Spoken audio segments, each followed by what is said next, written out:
Hello students. तो बच्चों NEET वाले क्वेश्चन जो चल रहे थे उनको आगे बढ़ाते हैं। थर्मोडायनेमिक्स के क्वेश्चन नंबर 16 पे पहुंच चुके हैं। इसने कहा an ideal gas is compressed, एक आइडियल गैस को कंप्रेस किया गया to half of its initial volume by means of several process. मान लीजिए किसी गैस का वॉल्यूम पहले V था और उसको आधा कर दिया, V/2 कर दिया। ठीक है, अब इस काम को अलग अलग प्रोसेस से करना है, लेकिन हमें ये कैलकुलेट करना है कि कौन से प्रोसेस में हमें सबसे ज्यादा कार्य करना पड़ेगा, वर्क करना पड़ेगा गैस के ऊपर। तो भाई साहब इसका ग्राफ से हम पता लगा सकते हैं। मान लो हम इसका पीवी ग्राफ बनाएं, इधर है प्रेशर, इधर है वॉल्यूम।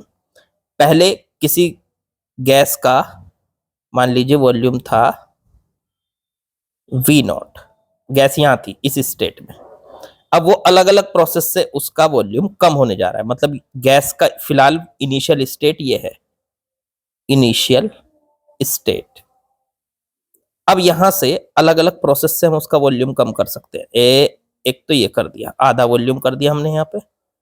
ये कौन सा प्रोसेस है? V0/2 कर दिया मैंने, इसका वॉल्यूम आधा कर दिया। ये जो प्रोसेस है इसमें देखो वॉल्यूम घटा पर प्रेशर ना तो बढ़ा ना घटा, प्रेशर कांस्टेंट रहा। इसलिए ये वाला जो प्रोसेस है ये है आइसोबारिक। आइसोबारिक प्रोसेस कौन सा होता है? जिसमें प्रेशर कांस्टेंट रहता है। फिर एक प्रोसेस है जो धीरे धीरे ऊपर की तरफ जाएगा, ऐसे जो धीरे धीरे ऊपर की तरफ बढ़ता है वो होता है आइसोथर्मल। और एक प्रोसेस है जो एकदम तेजी से ऊपर की तरफ जाता है, जो एकदम तेजी से ऊपर की तरफ जाता है वो होता है बच्चों एडियाबैटिक। अब एक बात सोच के बताओ, इन तीनों ग्राफ में हमें किस में ज्यादा वर्क करना पड़ा? तो वर्क होता है ग्राफ के नीचे का एरिया। तो ऐसे सोचो, एडियाबैटिक में जो एरिया बनता है ग्राफ का, ग्राफ के नीचे का, वो ये बनता है, ये वाला, ये वाला देखो, ये वाला बनता है।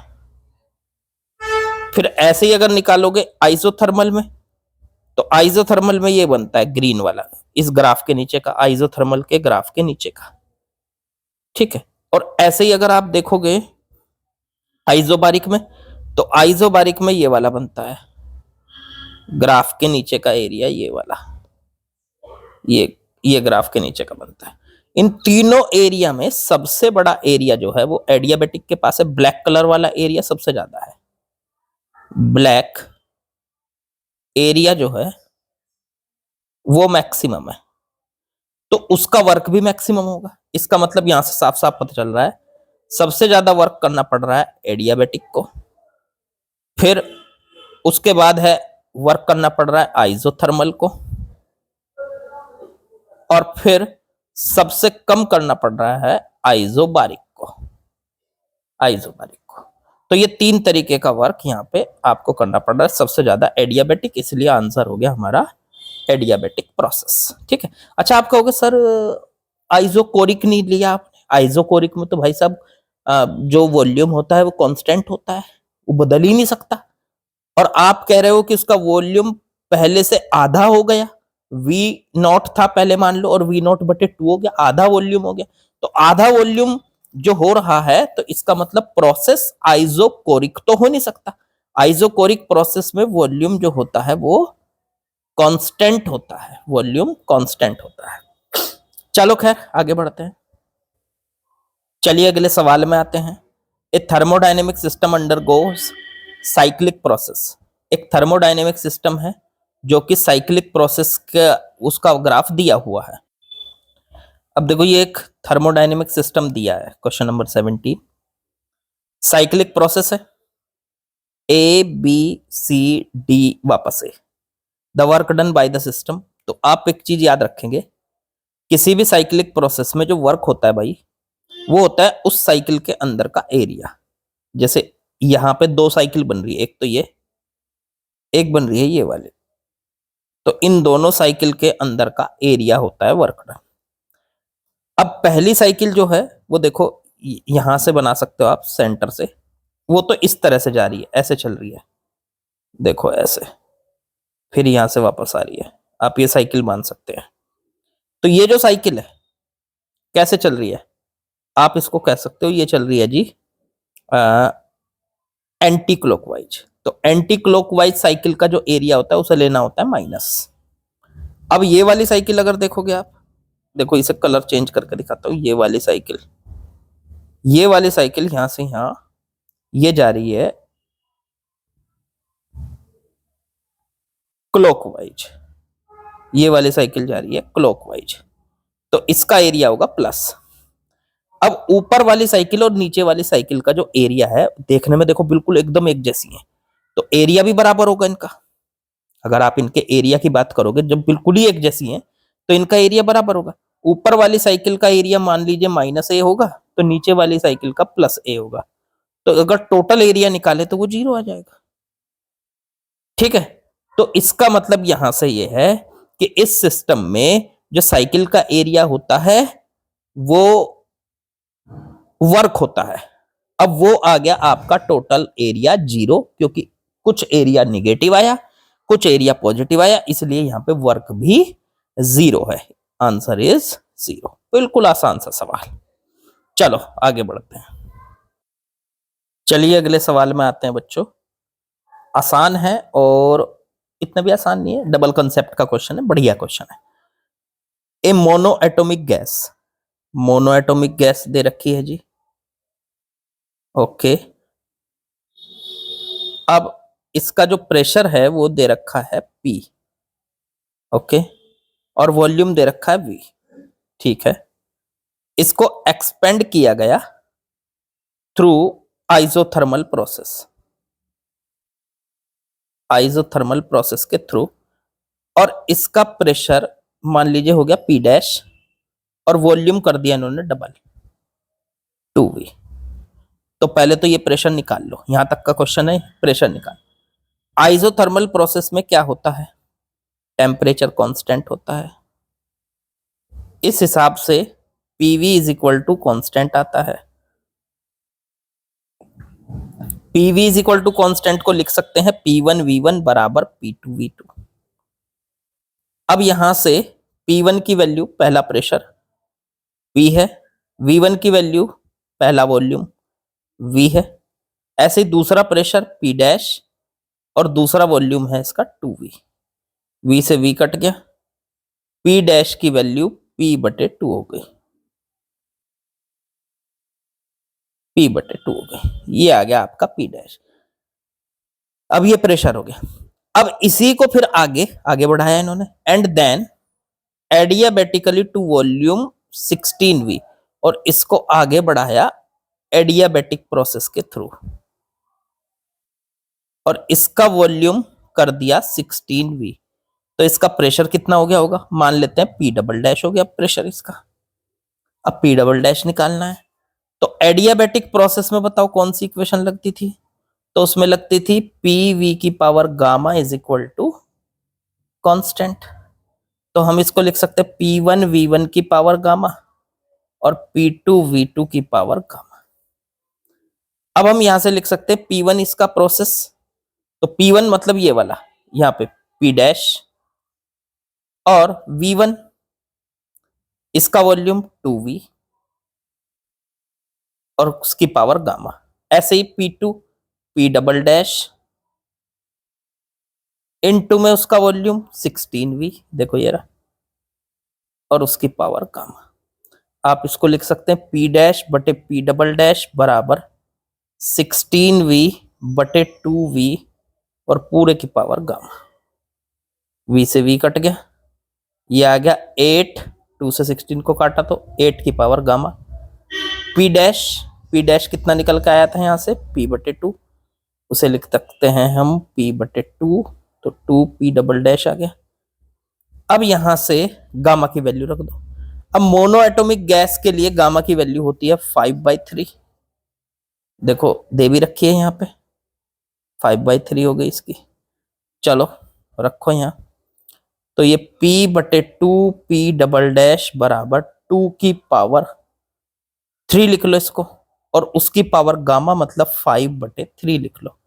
3 से 3 कट गया, 2 की पावर 5 कितना हो जाएगा, तो 32 हो गया, और P/3 2p double dash, p double dash को यहां ले आओ तो ये आ गया p बटे 2 इंटू 32।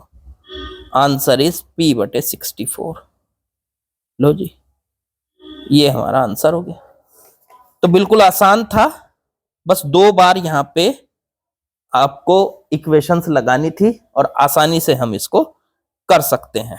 ठीक है, चलिए अगले सवाल पे चलते हैं। चलिए अगला सवाल, इसमें दिया है a gas taken through cycle A B C A से चला, बी, फिर सी, फिर वापस ए। इसमें what is the net work done by the gas, तो वर्क डन होगा इसके अंदर का एरिया।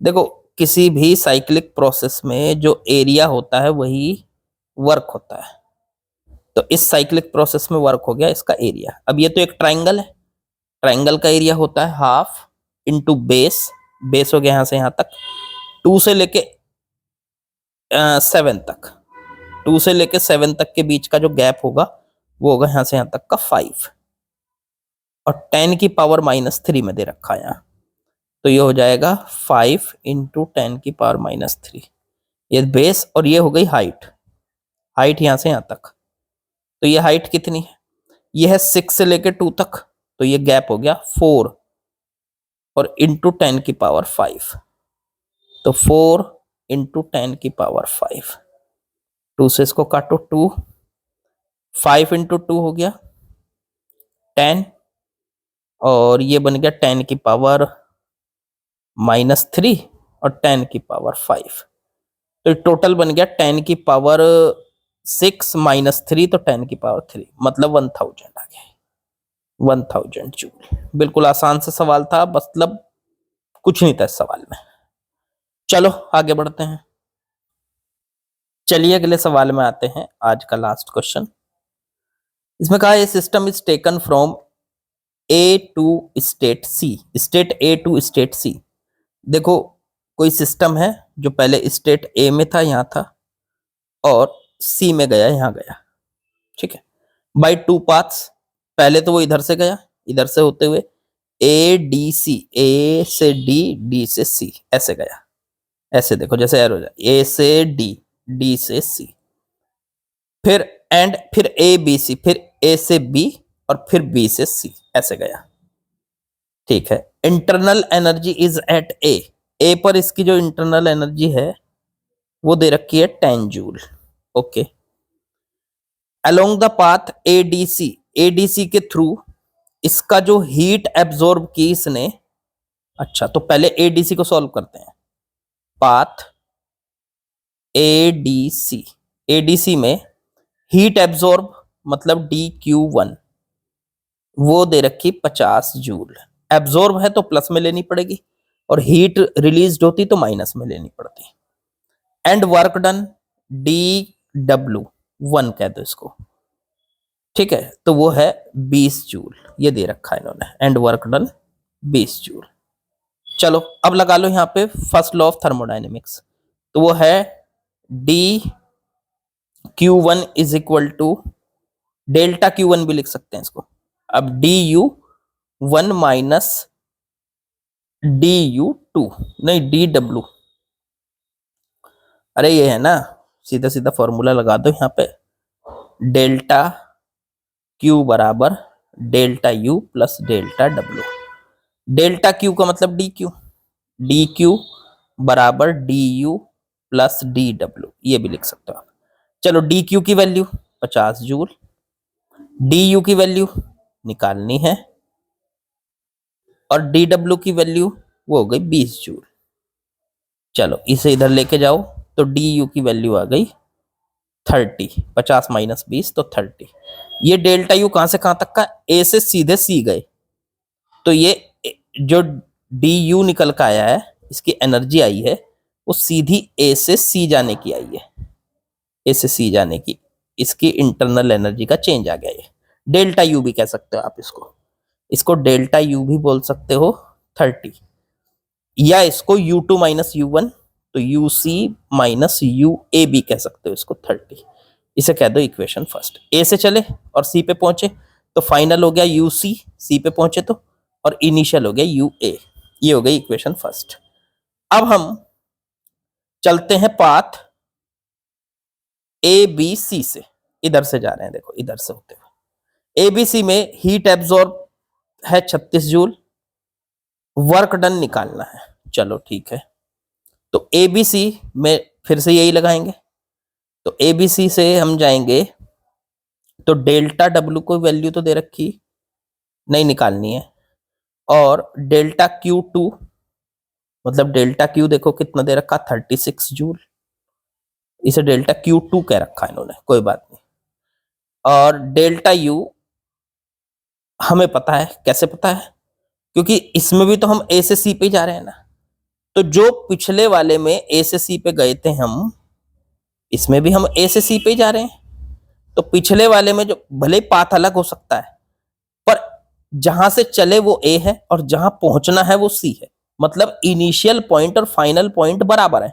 देखो अगर इनिशियल पॉइंट और फाइनल पॉइंट अगर बराबर होते हैं तो पाथ चाहे कोई सा भी हो, पर उनकी जो इंटरनल एनर्जी का चेंज होता है, डेल्टा यू होता है, वो सेम होता है। तो ए से सी पर ये जो इंटरनल एनर्जी का चेंज है, ये हम पहले भी निकाल चुके हैं ये पिछली वाली इक्वेशन में, तो वो 30 जूल है हमारे पास। अब लगाओ इक्वेशन, तो डेल्टा डब्ल्यू डेल्टा क्यू बराबर delta W plus delta U. अब डेल्टा क्यू कितना है 36 जूल, डेल्टा डब्ल्यू निकालना है, डेल्टा यू 30 जूल, इसे इधर ले आओ। तो ये बन गया यहां से डेल्टा डब्ल्यू बराबर 36 माइनस 30, माने 6 जूल इसमें वर्क करना पड़ेगा हमें। कौन से पाथ के थ्रू, ए बी सी के थ्रू ये हमें वर्क करना पड़ेगा। तो यार बड़ा आसान सा सवाल था, कुछ नहीं था, और लेकिन दो कंसेप्ट लग रहे थे, तो मैं कहूंगा वैसे इंपॉर्टेंट क्वेश्चन था, इस टाइप का क्वेश्चन आ जाता है बच्चों। ठीक है, चलिए आज की वीडियो हमारी यहीं पे खत्म होती है। आज के सवाल हमने कंप्लीट कर लिए। कल मिलते हैं नए क्वेश्चंस के साथ, नए जोश के साथ, और क्वेश्चंस की प्रैक्टिस करते रहिए, छोड़िए मत बिल्कुल भी। ठीक है, और अपने आप हो जाएगा सिलेक्शन विलेक्शन की टेंशन मत लीजिए। चलिए कल मिलेंगे। लाइक शेयर सब्सक्राइब कमेंट वो तो मैं कहना ही भूल गया। चलिए कर देना भाई, कल मिलते हैं।